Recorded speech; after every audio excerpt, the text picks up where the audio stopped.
Well, the big takeaway from this game should be about, I don't know, all sorts of things. McCord's maturity in the clutch, maybe some issues in the interior defense of stopping the run on a couple long drives. There could be the good and the bad. It's all over the place. But the big takeaway, and we don't need to go too long on this, but I just watched the post game, and of course, most of it centered around disrespect.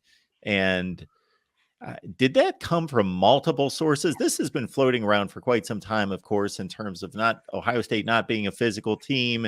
And then LOU HOLTZ became the lightning rod for this.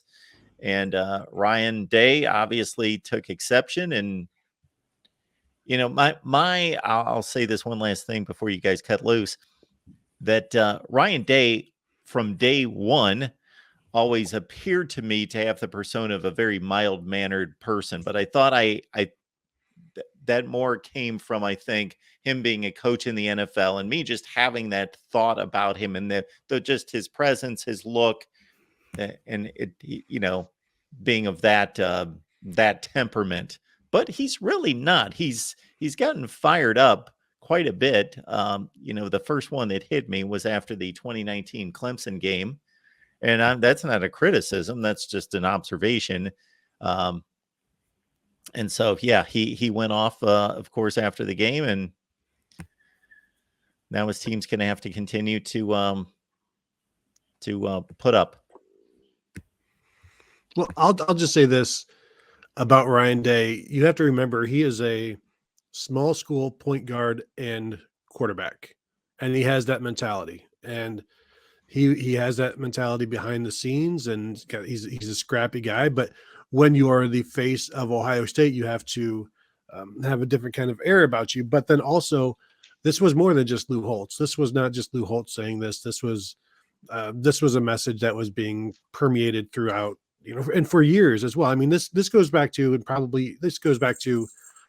C.J. Stroud, Desmond Howard making a joke at C.J. Stroud's offensive line's expense at the Heisman, and has continued unabated since then, basically talking about Michigan, and it has become the outside identity of what Ohio State is. And when you're the head coach of that and you see your players being talked about that way, yeah, you're going to get angry. Unfortunately, you have to wait for a win over somebody significant to let out that anger. And so that happened this time after the game, because we didn't hear what he had to say on TV, but it was asked again in the post game. And then he said that, this narrative is over now, and it's not over until he beats Michigan. But this was, as he said, it's two bad halves against Michigan, and I would argue it's one bad half against Michigan, maybe two bad fourth quarters against Michigan. And that's what the entire narrative has been built around, on Ohio State being soft, as far as I can tell. I mean, I think that he wanted to get out and say something, because if you say something over and over and over and over again, does it become canon at some point? Does it become that's what's there? And is that going to be something that's going to follow you into the room in Grapevine, Texas, where the College Football Playoff Committee is making its selections and everything else? And I mean, that it permeates everywhere once you get labeled that. I mean, it's the whole case of like USC having crappy defense under Alex Grinch, which is actually something that is very easy to quantify. But if you sit there and you allow this narrative to stay out there, and you don't do anything either in words or in actions, and honestly, in actions is going to be the best way to get through it.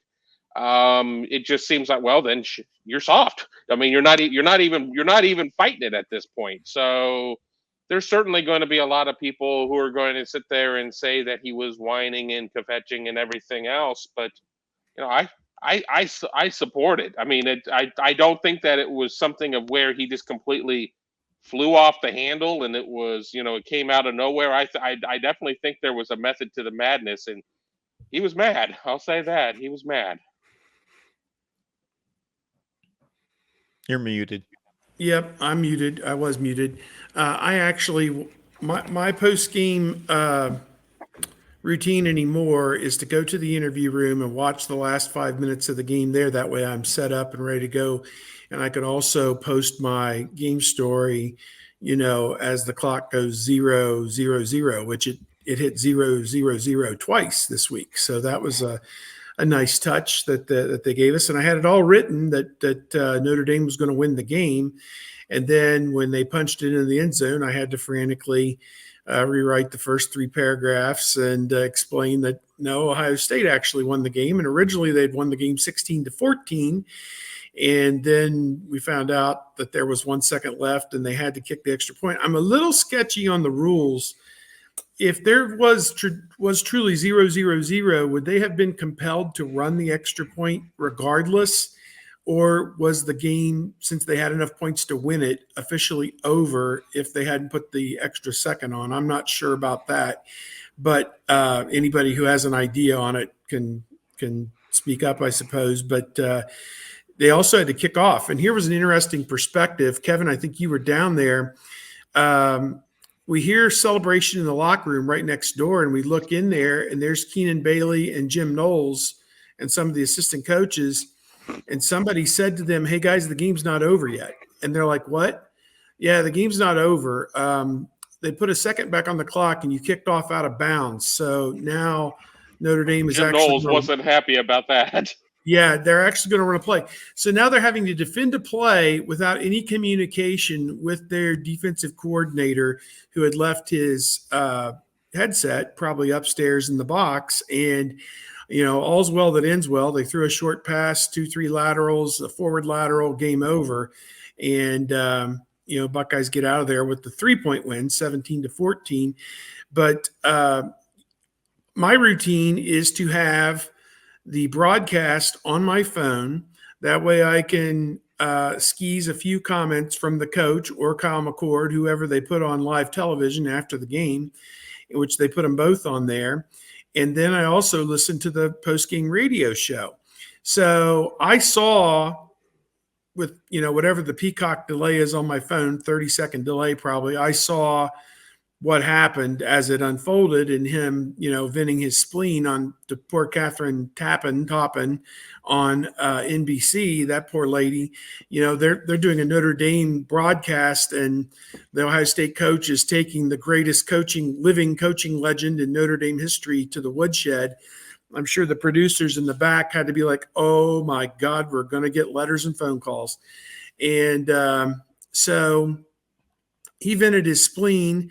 And I figured, well, maybe he'll just let it go at that. No, he was every bit as unhappy and angry on the radio edition of that with 97.1 in Columbus, and then eventually got to that same boiling point in the post-game press conference. And Jerry Emig, after about 8 minutes, said, "We got time for 1 or 2 more questions, just 1 or 2 more questions." And Day just looked at him and smiled. He says, "No, we got plenty of time." So you be the top 10 Notre Dame team on the road at night, they can hold the plane. That plane is not going to take off from South Bend International without Ryan Day on it. Trust me. So you're telling us that the 10 men on the field debacle for Notre Dame could have been surpassed by the defensive coordinator nowhere to be found while his team is losing the game in historic fashion. Correct. If they had found a way to hit a hook and ladder or whatever to win that game, which wouldn't put them past them, given what we've seen out of the Ohio State defense last 3 years, then, somebody's head probably would have had to have rolled, but it all worked out. See, in those guys' mind, when he crossed the goal line and the clock says 0, they're like, "This is over. There's nothing more for us to do. The game is over." Those guys ran to the elevator, went down the elevator, and ran 50 yards to the locker room, figuring the team would be coming up, or they were going to go through that entrance and down the tunnel onto the field to celebrate. And no, there's nobody coming up the tunnel and that delay took like 4 minutes for them to ascertain, okay, exactly what happened.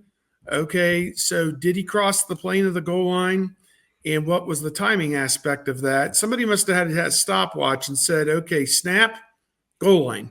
like 1.9. So no, 3 seconds did not elapse. Put 1 second back on the clock, and hell if I know. I haven't stopwatched it yet, but my guess is it's probably right. The thing is, like, you knew that was going to be replayed.